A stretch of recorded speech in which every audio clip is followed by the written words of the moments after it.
Hello dear students, my name is Suresh Kumar Saini, lecturer from GPC Rajsamand. आज का जो अपना टॉपिक है क्लासिफिकेशन ऑफ इंस्ट्रूमेंट्स। आज हम इंस्ट्रूमेंट्स के बारे में पढ़ेंगे और क्लासिफिकेशन ऑफ इंस्ट्रूमेंट के बारे में पढ़ेंगे। सबसे पहले हम मेजरमेंट के बारे में देखते हैं। मेजरमेंट किसे कहते हैं? मेजरमेंट का मतलब होता है मापना। मापना मतलब किसी भी फिजिकल क्वांटिटी को मापना इंस्ट्रूमेंट के द्वारा। Measurement is a process of comparison between a standard and an unknown quantity resulting is knowing the magnitude of the unknown in term of standard. Measurement में हम दो राशियों के बीच में कंपैरिजन करवाते हैं। एक राशि स्टैंडर्ड होती है और दूसरी अननोन होती है, और फाइनली रिजल्ट में अननोन राशि की वैल्यू आती है स्टैंडर्ड राशि के रूप में। Instrument is a device that facilitate this comparison. Instrument क्या है? इंस्ट्रूमेंट के द्वारा हम ये कंपेयर करते हैं, ये कंपैरिजन करते हैं। The most essential characteristics of an electrical instrument are first characteristics है the operational power consumption should be minimum. Instrument के द्वारा जो पावर कंजप्शन किया जाएगा उसकी वैल्यू मिनिमम होनी चाहिए। दूसरा चारित्रिक गुण है the instrument should not change the ambient condition for the circuit in which it has been introduce. Instrument के द्वारा किसी भी राशि की वैल्यू चेंज नहीं होनी चाहिए जिसके द्वारा ये इंट्रोड्यूस करेगा। नेक्स्ट है क्लासिफिकेशन ऑफ इंस्ट्रूमेंट्स। इंस्ट्रूमेंट्स को दो भागों में बांटा गया है। फर्स्ट है इनडायरेक्ट टाइप के इंस्ट्रूमेंट और सेकंड है डायरेक्ट टाइप के इंस्ट्रूमेंट।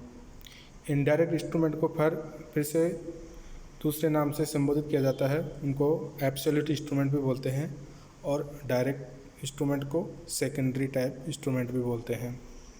सेकेंडरी इंस्ट्रूमेंट्स को फिर से दो भागों में बांटा गया है मोड के आधार पर, एनालॉग इंस्ट्रूमेंट और दूसरे होते हैं डिजिटल इंस्ट्रूमेंट। अब एनालॉग इंस्ट्रूमेंट्स को फिर से दो भागों में बांटा गया है। How they indicate the end of measurement. Measurement के एंड में ये कैसे इंडिकेट करते हैं उस वैल्यू को, उसके आधार पर दो भागों में बांटा गया है, डिफ्लेक्टिंग टाइप इंस्ट्रूमेंट और नल डिफ्लेक्शन टाइप इंस्ट्रूमेंट। यहाँ पर डिफ्लेक्टिंग टाइप के इंस्ट्रूमेंट को आउटपुट के आधार पर तीन भागों में बांटा गया है। फर्स्ट होता है indicating type instrument, second integration type instrument और थर्ड होता है रिकॉर्डिंग टाइप इंस्ट्रूमेंट। अब हम इनको डिटेल से पढ़ते हैं। तो सबसे पहले है अपना एब्सोल्यूट इंस्ट्रूमेंट।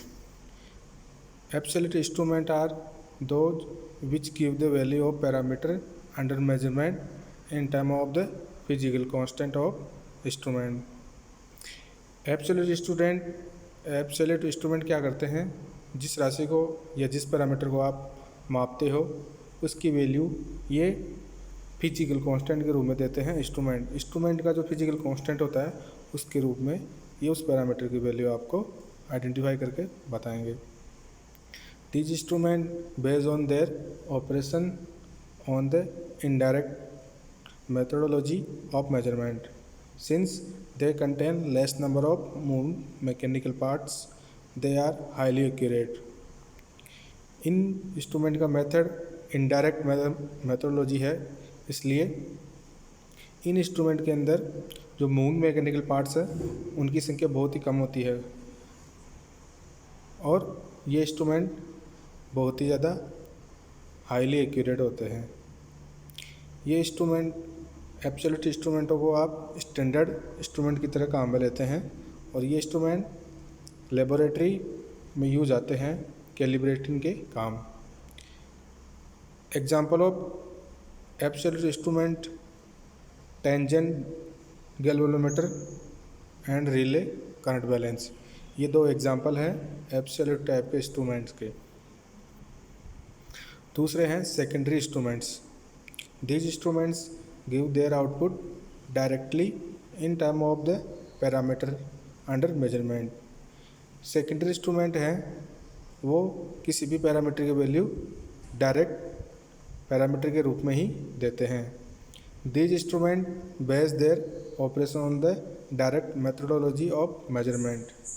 इसलिए इन इंस्ट्रूमेंट के अंदर जो मूविंग मैकेनिकल पार्ट्स हैं उनकी संख्या ज़्यादा होती है relatively absolute instrument. Absolute instrument की तुलना में इनमें जो मूविंग पार्ट्स हैं उनकी संख्या ज़्यादा होती है और इनकी एक्यूरेसी लो होती है, कम होती है थोड़ी। These instrument are generally use for day to day measurement in the industry and in instrument को आप ज़्यादातर इंडस्ट्री में यूज में लेते हैं। और सेकेंडरी टाइप के इंस्ट्रूमेंट हैं उनका एग्जांपल है एमीटर, वोल्टमीटर और वाटमीटर। ये सेकेंडरी टाइप के इंस्ट्रूमेंट के एग्जांपल हैं। थर्ड है अपना एनालॉग इंस्ट्रूमेंट। इन इंस्ट्रूमेंट्स का आउटपुट कंटिन्यूस फॉर्म में होता है with respect to time.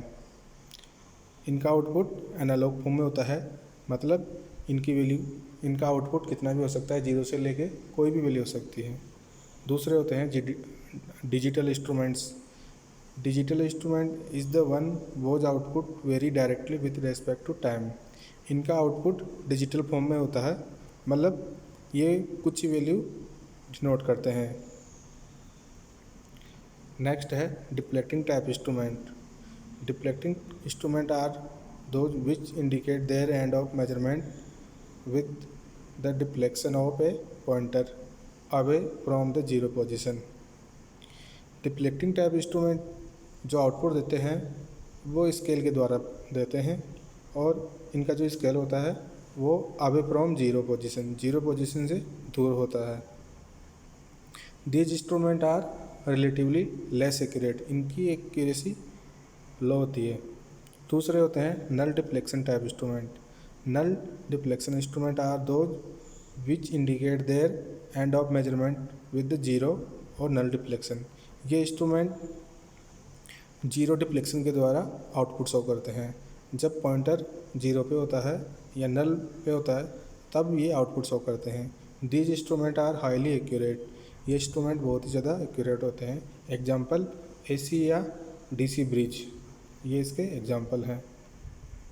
Next अपने एन इंडिकेटिंग टाइप इंस्ट्रूमेंट हैं।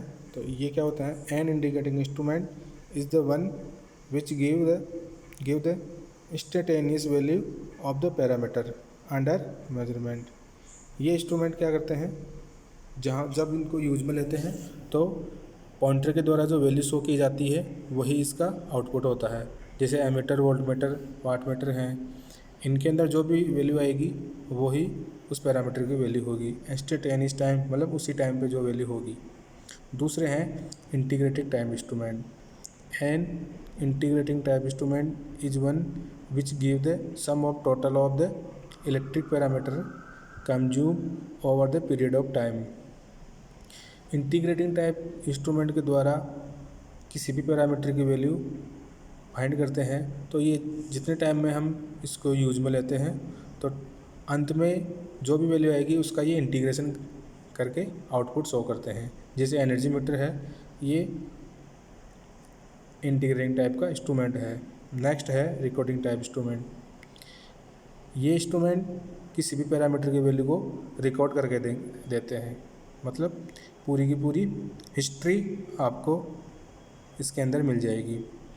जिससे हम किसी भी पैरामीटर को मेजर करते हैं तो किस टाइम पे उस पैरामीटर की कितनी वैल्यू थी, ये हम रिकॉर्डिंग टाइप के इंस्ट्रूमेंट के द्वारा देख सकते हैं। टाइप एग्जांपल है इनके रिकॉर्डिंग वोल्टमीटर। ये क्या है? रिकॉर्डिंग टाइप का इंस्ट्रूमेंट है। तो आपने देखा इस क्लास में कि इंस्ट्रूमेंट क्या होता है और इंस्ट्रूमेंट के द्वारा हम क्या करते हैं, किसी भी पैरामीटर को मेजरमेंट करते हैं।